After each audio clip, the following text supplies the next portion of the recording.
Andrew Trimble had a very revealing quote just after the match. He said it felt like they were putting more and more pressure on us and we were struggling to deal with it. It felt like we were caving in. And then he said it's very, very difficult to hear yourself say that because it felt like we gave in.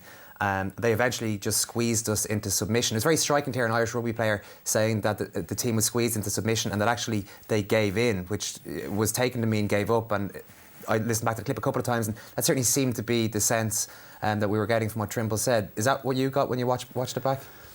Yeah, I think that's a harsh way to put it, but it's straight after a game. Like, there's a lot of emotion. Andrew's on the wing.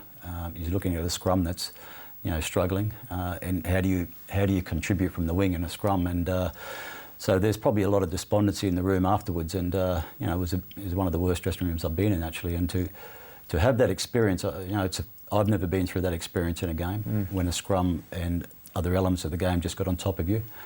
I doubt many of the players would have been in that situation before under those circumstances. So, it was a hard bitter pill to swallow. And at the end of the game, you always wonder what more could you have done. And did you get the sense from watching it back that the players, that the performance levels, the commitment levels dropped even by 1 or 2% towards the end?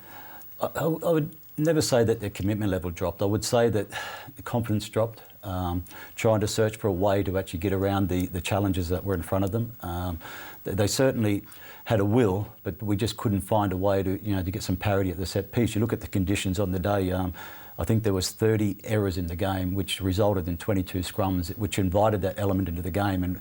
And once Mike Ross was off the field, and then they started to smell blood and get confidence in that area, it was a game that was going to be riddled with errors. We made 17 or 16, they made 14, something in that area. So we both made the errors, and most of those errors go to a scrum, and that's where they were really applying the pressure on. And it was a tough day at the office, and something that we've reflected on since, and hopefully we can fix those issues going forward.